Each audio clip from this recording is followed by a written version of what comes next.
El día en que los ángeles abandonaron la muralla.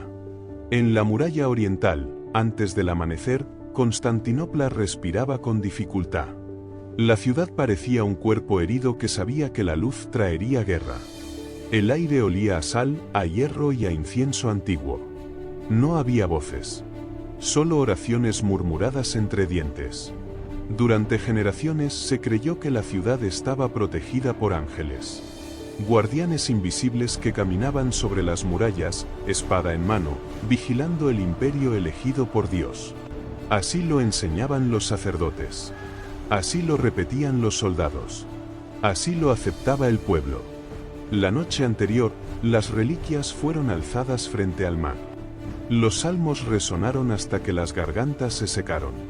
Pero algo no era como antes. Las velas se apagaban sin razón. El viento soplaba desde el interior de la ciudad, no desde el campamento enemigo. Algunos lo llamaron advertencia. Nadie quiso oírlo.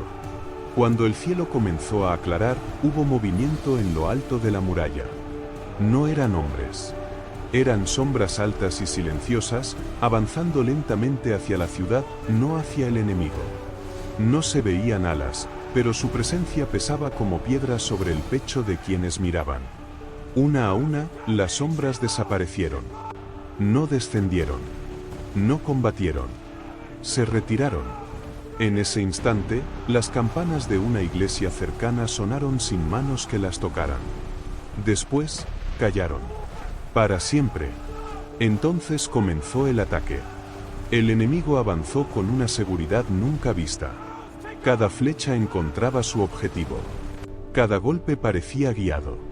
Los proyectiles defensivos caían al mar como si hubieran perdido su propósito.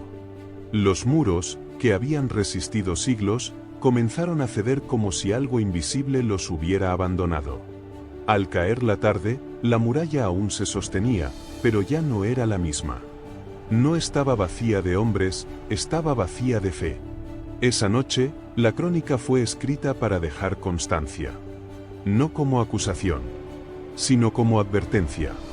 Porque el día en que los ángeles abandonaron la muralla, quedó claro que no toda derrota comienza con una espada. Algunas comienzan en el cielo.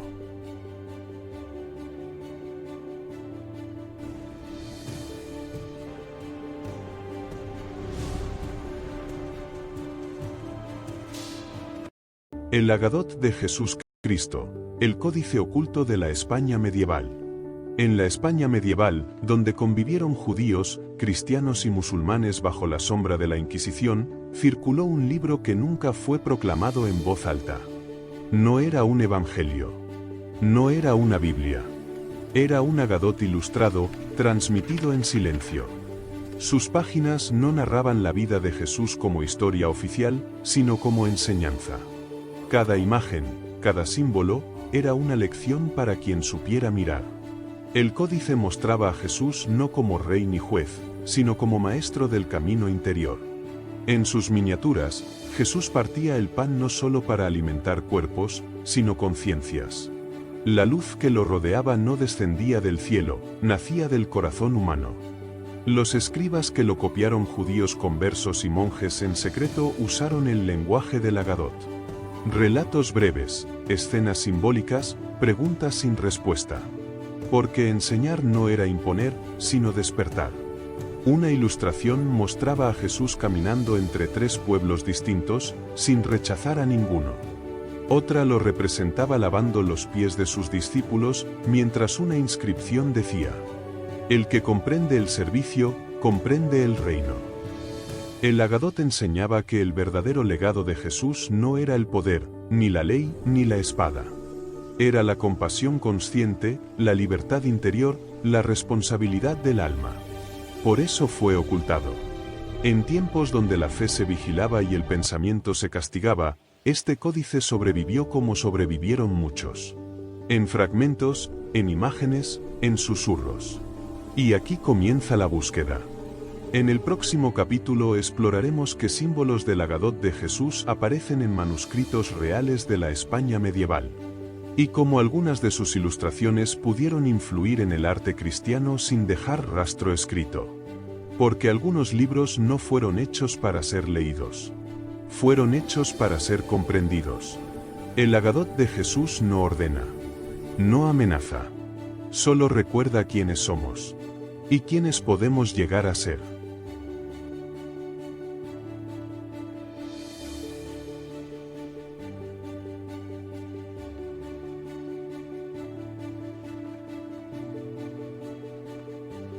Tras la muerte de Jesús, sus 12 apóstoles se dispersaron por el mundo conocido. Predicaron, fueron perseguidos. Y casi todos murieron lejos unos de otros. Pero una pregunta permanece. ¿Dónde están enterrados los 12 apóstoles de Jesús? La historia ofrece respuestas fragmentadas. Pedro, el más cercano a Jesús, murió crucificado en Roma. La tradición afirma que fue enterrado en el Vaticano, bajo lo que hoy es la Basílica de San Pedro. Pablo, aunque no fue uno de los 12 originales, es inseparable de esta historia. Murió decapitado en Roma, y su tumba se venera en la Basílica de San Pablo extramuros. Juan, el discípulo amado, es el único que no murió como mártir. Vivió hasta edad avanzada. Y fue enterrado en Éfeso, en la actual Turquía. Santiago el Mayor murió decapitado en Jerusalén. Siglos después, una tradición afirma que sus restos fueron llevados a España, a Santiago de Compostela. Andrés, hermano de Pedro, fue crucificado en Grecia. Sus restos están asociados a Patras, aunque fueron trasladados en distintas épocas. Tomás, el apóstol de la duda, llevó el mensaje hasta la India. La tradición cristiana oriental sostiene que fue enterrado en Milapore. Felipe habría muerto en Hierápolis. Bartolomé en Armenia. Mateo en Etiopía o Persia. Y Simón el Celote y Judas Tadeo en regiones del Medio Oriente. De Matías, quien reemplazó a Judas Iscariote, solo quedan relatos antiguos y tumbas disputadas. ¿Y Judas? Su tumba permanece envuelta en misterio, entre relatos contradictorios y silencios incómodos. Muchas de estas sepulturas se basan en tradición, no en pruebas arqueológicas definitivas. Reliquias fueron trasladadas, divididas, veneradas y también cuestionadas. Pero hay una verdad innegable. Los apóstoles no murieron como hombres poderosos, sino como testigos de una fe, por la que estuvieron dispuestos a morir. Sus tumbas, reales o simbólicas, marcan el mapa del cristianismo primitivo. A través del mundo antiguo. La historia continuará en próximos capítulos. Mucho antes de que existieran las divisiones religiosas que hoy conocemos, un antiguo pueblo afirmaba custodiar la verdadera ley de Moisés, los samaritanos. Para ellos, la Torá que conservan no es una variante, sino el texto original, transmitido sin interrupción desde los días del Éxodo. La Torá samaritana contiene los mismos 5 libros atribuidos a Moisés, pero presenta diferencias clave con el texto hebreo masorético. La más importante no es una palabra, sino un lugar sagrado. Mientras Jerusalén se convirtió en el centro del culto judío, los samaritanos sostuvieron que el monte Gerizim, y no el monte Sión, fue elegido por Dios como el verdadero sitio santo. Manuscritos antiguos, algunos datados antes de la destrucción del Segundo Templo, confirman que esta tradición no surgió tarde, sino que coexistió con otras versiones del texto bíblico. De hecho, fragmentos hallados entre los rollos del Mar Muerto muestran lecturas más cercanas a la Torá samaritana que al texto judío posterior. Arqueológicamente, el monte Gerizim ha revelado restos de templos, altares y estructuras rituales que coinciden con las descripciones samaritanas. Esto respalda la idea de que el conflicto no fue solo teológico, sino también político y territorial. Para los samaritanos, Moisés fue el mayor de los profetas, y el Mesías esperado no sería un rey, sino el Taeb, un restaurador que devolvería la verdadera ley. Esta expectativa mesiánica, distinta pero paralela a la judía, muestra una rama antigua del pensamiento bíblico que sobrevivió al margen de la historia oficial. Hoy, Con apenas unos cientos de miembros, la comunidad samaritana sigue leyendo su Torá en hebreo antiguo, celebrando las mismas fiestas descritas en el texto y sacrificando el Cordero Pascual como hace miles de años. La Torá samaritana no es solo un manuscrito antiguo. Es la prueba viviente de que la Biblia tuvo múltiples caminos desde su origen, y que algunos de ellos fueron silenciados, pero nunca desaparecieron. La historia continuará en próximos capítulos.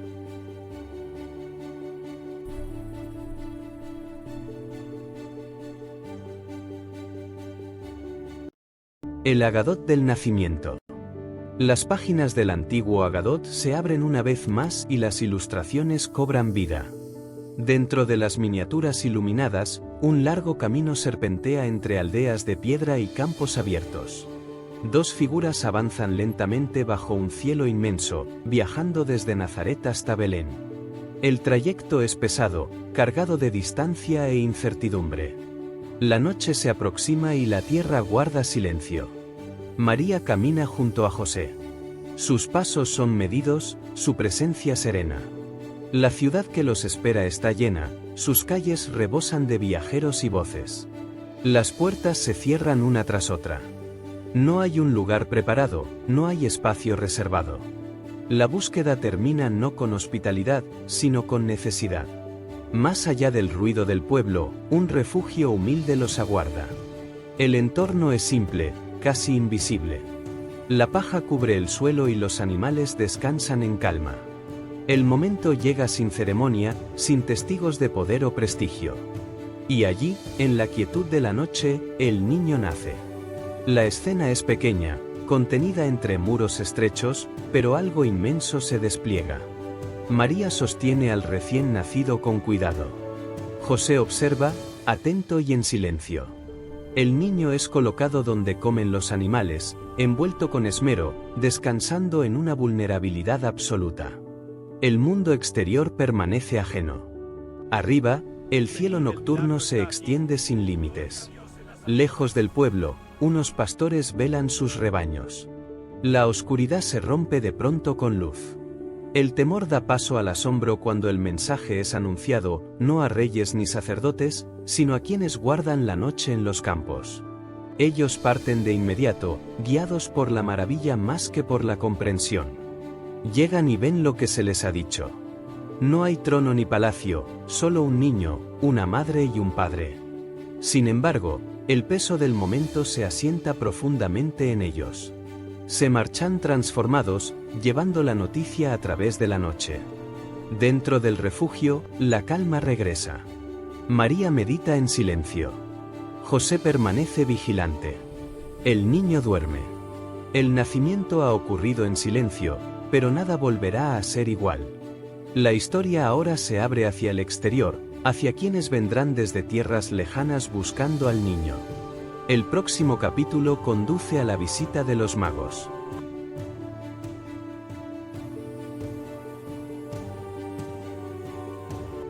El Agadot del silencio del desierto. Las páginas del antiguo Agadot se abren una vez más, y las miniaturas revelan un paisaje vacío, áspero y sin caminos marcados. Colinas desnudas, piedras agrietadas y un cielo inmóvil rodean a una figura solitaria que avanza lentamente. No hay palabras escritas que expliquen el silencio, la imagen misma lo contiene. Jesús se adentra en el desierto. No hay multitudes, no hay testigos. El sonido del agua del Jordán ha quedado atrás. Ahora solo el viento roza la arena y las piedras. Cada paso levanta polvo. El sol marca el paso del tiempo sin compasión. Los días transcurren sin señales visibles. El hambre aparece, no de golpe, sino como una presencia constante. El cuerpo se debilita, pero la mirada permanece firme. El desierto no ofrece refugio ni distracción. Todo queda expuesto. En la quietud absoluta, surgen las pruebas. No llegan con estruendo, sino con palabras suaves, razonables. La promesa de pan, de poder, de seguridad. Cada propuesta parece sencilla, lógica, casi necesaria. Pero en el silencio, las respuestas se forman sin alzar la voz. Jesús permanece inmóvil ante cada desafío. No discute, no se agita. El desierto observa. La arena no se mueve. El cielo no cambia. La firmeza no nace de la fuerza, sino de la claridad. El tiempo se dilata. El silencio pesa, pero también revela. Cuando todo lo superfluo desaparece, solo queda lo esencial. Y eso basta. Finalmente, el desierto cede. No con palabras, sino con quietud. El hambre sigue, el cansancio también, pero la prueba ha pasado. La soledad ha cumplido su propósito. Jesús abandona el desierto del mismo modo en que entró, en silencio. La historia avanza ahora hacia un nuevo escenario, donde el silencio será reemplazado por voces, caminos y llamados. El próximo capítulo conduce al inicio de su ministerio público.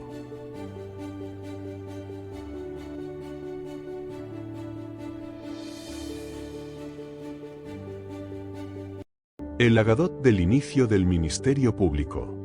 Las páginas del antiguo Agadot se abren nuevamente, y las miniaturas muestran caminos que se multiplican entre aldeas, colinas y orillas de agua. Las figuras avanzan de un lugar a otro, y una presencia serena comienza a repetirse en cada escena, siempre en movimiento. Jesús deja atrás el desierto y regresa a las regiones habitadas. Los caminos se llenan de pasos. En las aldeas, la gente se detiene a escuchar. No hay anuncio previo ni señales visibles.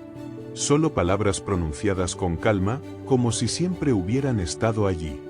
Habla en espacios abiertos, junto al agua, en senderos polvorientos. Sus palabras no buscan imponerse. Describen un reino cercano, accesible, ya en marcha. Algunos escuchan con atención, otros permanecen a distancia, observando sin decidir. Pronto comienzan a reunirse pequeños grupos. Pescadores, viajeros, hombres y mujeres comunes. No llegan por obligación, sino por reconocimiento. Algo en la voz, en la mirada, hace que el movimiento continúe. En una orilla, unas redes quedan suspendidas en el aire. El trabajo se interrumpe sin dramatismo. Una invitación breve basta.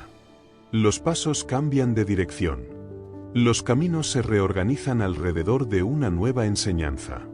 Las multitudes aún no son grandes, pero el rumor se extiende. De pueblo en pueblo, la noticia viaja sin prisa. Algunos buscan respuestas, otros sanación, otros simplemente escuchar. Jesús sigue avanzando. No se establece en un solo lugar. El camino es parte del mensaje. Cada encuentro es breve, preciso, suficiente. El tiempo avanza y la presencia se vuelve familiar. Lo que comenzó en silencio ahora toma forma pública. Sin estruendo, sin poder visible, la obra ha comenzado. La historia continúa hacia un escenario más amplio, donde las palabras serán acompañadas por signos y las multitudes crecerán.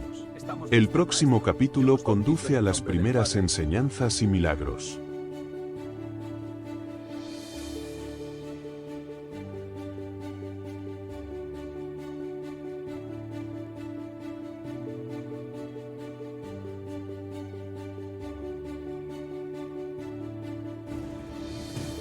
El Agadot de los magos.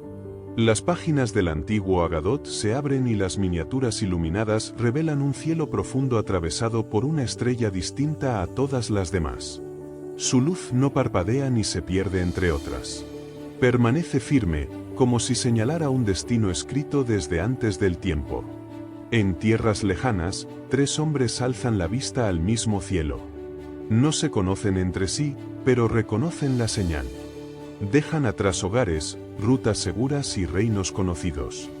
Visten ropas extranjeras, cargan presentes valiosos y avanzan sin mapas. No siguen un camino trazado por hombres, sino una promesa marcada en la noche. El viaje es largo. Cruzan desiertos abiertos y ciudades desconocidas. Las noches se suceden en silencio mientras la estrella permanece delante de ellos, siempre visible, siempre guiando.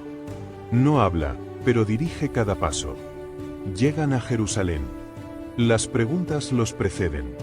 Hablan de un rey recién nacido, y sus palabras inquietan a quienes escuchan. El poder se agita. La noticia no trae gozo, sino temor. Las respuestas se dan con cautela, y las intenciones se ocultan tras sonrisas tensas. Al salir de la ciudad, la estrella vuelve a aparecer. Su luz los conduce lejos de los muros y los palacios, hacia un lugar sencillo, apartado, silencioso. No hay guardias ni multitudes. Solo una casa humilde. Los magos entran y se detienen. No encuentran tronos ni signos de poder visible. Solo un niño, sostenido por su madre. Y aún así, comprenden. Sin palabras, se inclinan. Abren sus tesoros y los colocan ante él. Oro, incienso y mirra no como riqueza ofrecida, sino como reconocimiento de algo eterno. El momento es breve, pero definitivo. Advertidos en sueños, parten por otro camino. No regresan a la ciudad. La noche los envuelve mientras la estrella se apaga lentamente detrás de ellos. Dentro de la casa, la calma permanece. Afuera, el mundo sigue sin comprender lo que ha ocurrido. La historia avanza ahora hacia la amenaza y la huida. El próximo capítulo conduce a la huida a Egipto.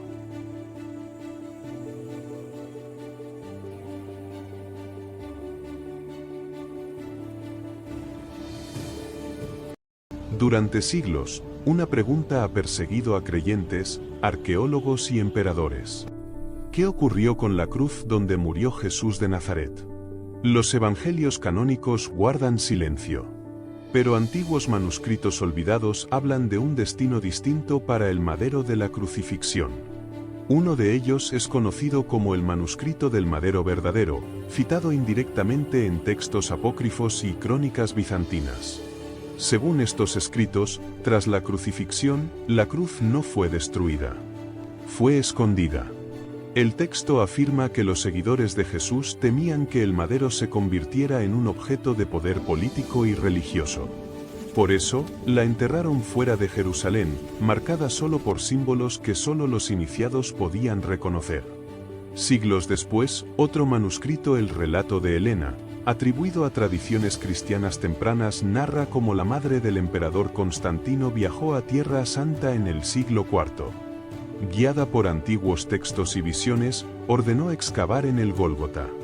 3 cruces fueron encontradas. Pero solo una, dice el manuscrito, manifestó su identidad no por palabras, sino por poder. Al tocarla, un moribundo recuperó la vida. Sin embargo, no todos creyeron esta versión. Textos gnósticos sugieren algo más inquietante, que la verdadera cruz fue retirada en secreto antes de la llegada de Helena. Que la cruz venerada por el imperio no era la original, sino un símbolo. Y aquí comienza la duda. En el próximo capítulo exploraremos qué manuscritos fueron excluidos cuando la cruz se convirtió en reliquia imperial. Y cómo el cristianismo pasó de fe perseguida a poder dominante. Más adelante revelaremos que reliquias podrían no ser auténticas. Y por qué algunas verdades fueron enterradas más profundo que cualquier tumba. Porque la cruz de Jesús no es solo madera antigua. Es historia, fe y silencio. Algunas reliquias fueron mostradas al mundo. Otras, jamás debieron ser encontradas.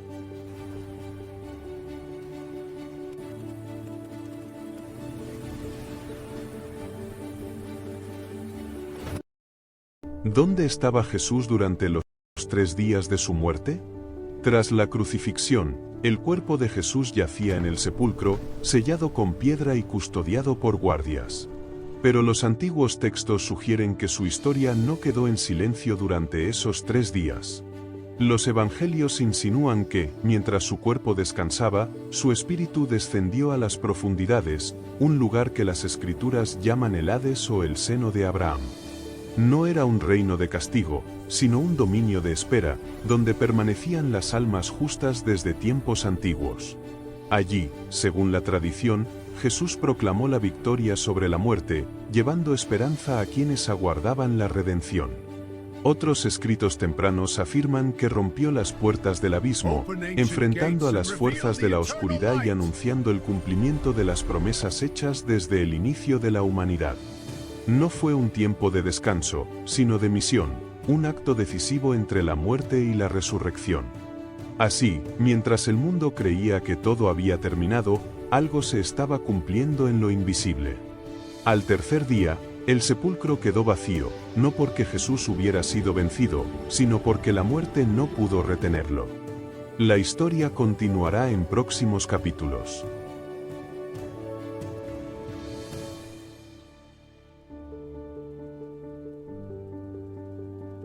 El Códice de la Biblia Hebrea. Durante siglos, la Biblia hebrea fue considerada solo un texto religioso. Pero en las últimas décadas, investigadores, arqueólogos y matemáticos comenzaron a notar algo inquietante: el texto no solo narraba historias, ocultaba patrones. Este fenómeno fue llamado el Códice de la Biblia Hebrea. Al analizar el texto original en hebreo antiguo letra por letra, sin espacios, algunos científicos descubrieron secuencias matemáticas, repeticiones estructurales y patrones estadísticos que parecían demasiado precisos para ser casuales. Nombres, eventos y fechas parecían entrelazados dentro del texto, como si hubieran sido codificados intencionalmente. Desde el punto de vista arqueológico, los rollos del Mar Muerto confirmaron algo clave: el texto hebreo se había transmitido con una fidelidad extrema durante más de 2000 años. Esa precisión hacía posible que cualquier estructura interna, si existía, hubiera sobrevivido intacta al paso del tiempo. No era una copia libre, era casi matemática.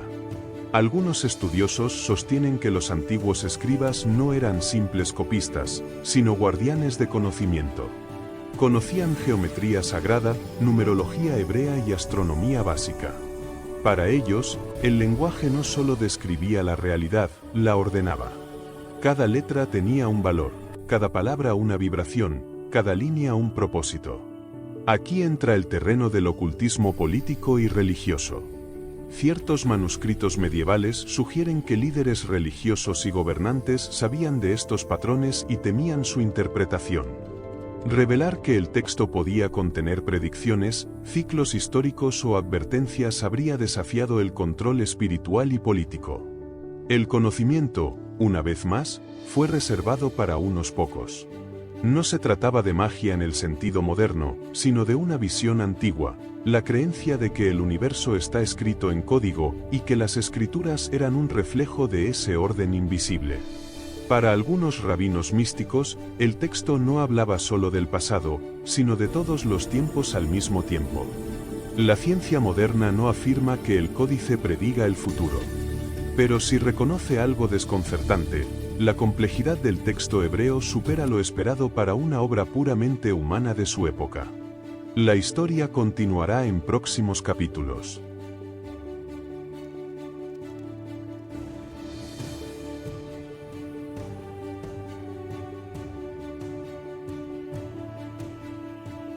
¿Quién era el demonio que tentó a Jesús? En el silencio abrasador del desierto de Judea, después de 40 días y 40 noches de ayuno, Jesús quedó solo. Su cuerpo estaba débil, pero su espíritu permanecía firme. Fue entonces cuando apareció el tentador. Los evangelios lo llaman de distintas formas: el diablo, Satanás, el tentador. Su nombre más antiguo significa el adversario, aquel que se opone. No llegó con fuego ni monstruosidad, sino con palabras suaves y razonables. Conocía las Escrituras. Sabía cuándo y cómo hablar. Primero atacó la necesidad humana más básica. Si eres el Hijo de Dios, convierte estas piedras en pan. No era solo hambre. Era una invitación a usar el poder divino para beneficio propio, a romper el propósito del sacrificio. Luego lo llevó a lo alto del templo, el corazón religioso de Jerusalén. Arrójate, porque está escrito que los ángeles te sostendrán. Aquí, el demonio citó la Escritura, pero la torció. No buscaba fe, sino espectáculo. No obediencia, sino prueba.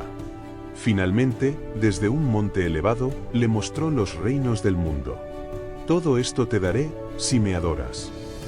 Era la tentación del poder sin cruz, del reino sin sufrimiento, del dominio inmediato sin redención.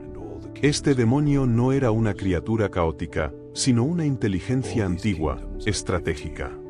En la tradición judía, Satanás no siempre fue visto como un ser independiente del plan divino, sino como un fiscal celestial, un probador de la fidelidad humana. Con el tiempo, esta figura se transformó en el enemigo absoluto del bien. Jesús no lo enfrentó con fuerza, sino con la palabra. No discutió. No negoció. Resistió. Y cuando el demonio se retiró, no fue derrotado para siempre, solo vencido en ese momento. Porque la tentación no termina en el desierto. Comienza ahí. En el próximo capítulo, exploraremos si esta batalla fue solo espiritual o también psicológica y humana.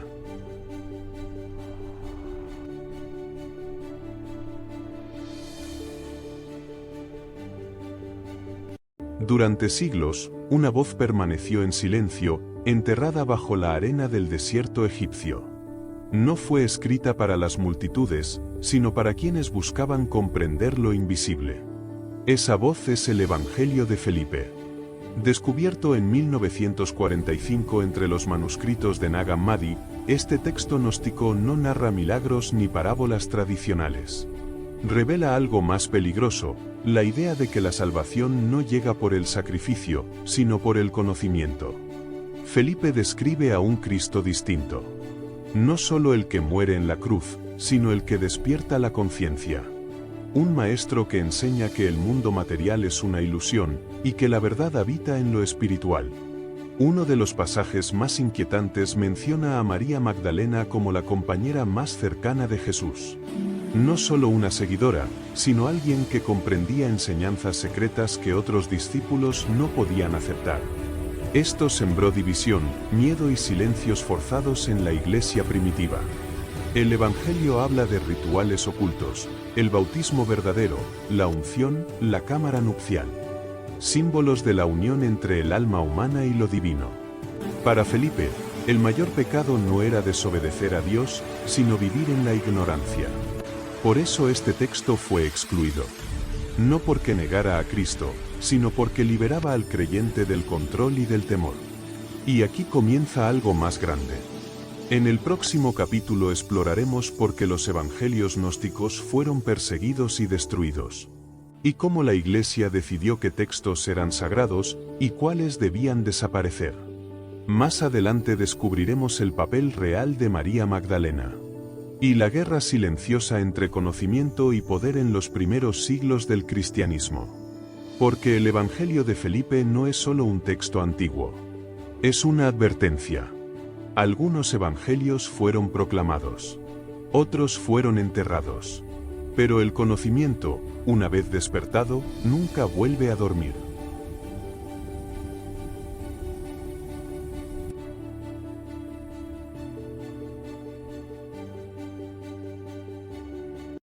Enoc, la profecía del tiempo. Antes del diluvio. Antes de Moisés. Antes incluso de que la historia fuera contada como la conocemos existió Enoc. La Biblia dice que Enoc no murió. Que caminó con Dios y desapareció. Pero los libros antiguos atribuidos a Enoc revelan algo más inquietante. No solo fue llevado al cielo, fue instruido sobre el tiempo mismo. Según estos textos, Enoc fue guiado por ángeles llamados los vigilantes a través de los cielos. Allí no vio solo estrellas y tronos, sino el mecanismo oculto del tiempo. Le mostraron ciclos, eras, reinicios del mundo y juicios repetidos. El pasado, el presente y el futuro no estaban separados, formaban un solo diseño. Enoc escribió que la humanidad viviría en edades marcadas por corrupción, conocimiento prohibido y falsas luces. Habló de un tiempo en que los hombres creerían dominarlo todo, pero habrían olvidado quién los creó. Un tiempo donde el cielo parecería silencioso, pero estaría observando. La profecía más temida no hablaba del fin, sino del retorno del principio. Un reinicio. Un momento en que lo oculto sería revelado y los libros sellados serían abiertos otra vez. Enoc advirtió que solo quienes entendieran el tiempo podrían reconocer las señales. Por eso sus escritos fueron retirados, fragmentados, relegados a los márgenes de la historia. No porque fueran falsos, sino porque eran demasiado precisos. Y si Enoc vio nuestro tiempo, Entonces la pregunta no es si la profecía se cumplirá, sino en qué punto del reloj nos encontramos ahora. La historia continuará en próximos capítulos.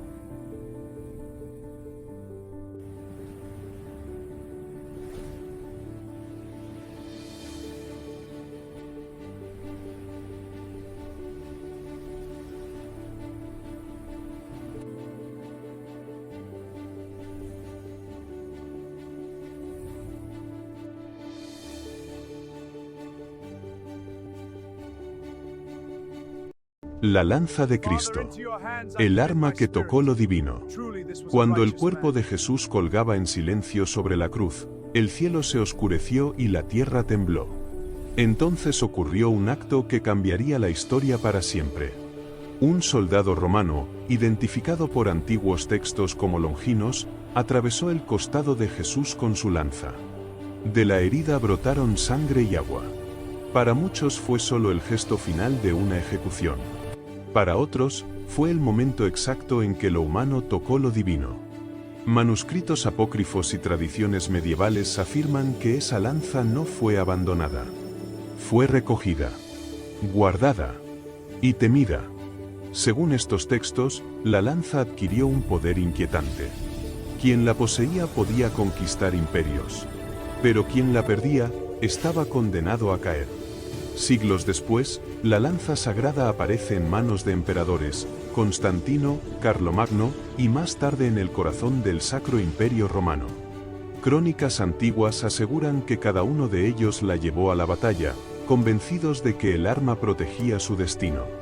Pero otros manuscritos advierten algo distinto. La lanza no otorgaba poder, lo revelaba. Decían que la sangre de Cristo no convirtió el arma en bendición, sino en prueba. Una prueba para medir la ambición del hombre frente a lo sagrado. Cuando el poder fue buscado, la lanza trajo guerra. Cuando fue venerada, trajo silencio. Y aquí nace la pregunta. En el próximo capítulo exploraremos cuántas lanzas reclaman ser la verdadera. Y por qué ninguna puede probar su origen con certeza absoluta. Más adelante revelaremos cómo las reliquias sagradas fueron usadas como instrumentos políticos.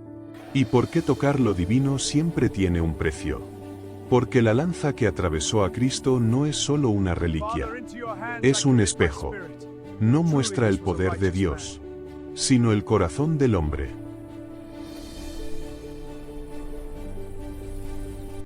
Durante siglos, los evangelios guardaron silencio sobre un periodo inquietante, los años perdidos de Jesús.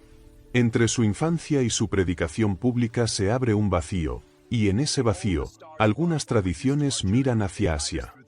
Antiguos relatos de India, Persia y el Himalaya hablan de un sabio extranjero, joven, austero, que debatía con brahmanes, caminaba con monjes y hablaba de compasión, desapego y verdad interior. Lo llamaban Isa. No un conquistador, sino un buscador. Según estas tradiciones, Jesús habría seguido las rutas de la seda junto a caravanas, cruzando desiertos y montañas. En los monasterios budistas habría aprendido el valor del silencio. En los templos hindúes, la idea de que lo divino habita dentro del ser humano. Enseñanzas que más tarde resonarían en sus palabras: amar al enemigo, renunciar al ego, despertar el espíritu. No hay pruebas definitivas. Solo fragmentos, manuscritos tardíos, crónicas locales y similitudes inquietantes entre Oriente y los dichos atribuidos a Jesús. Para algunos historiadores, es mito.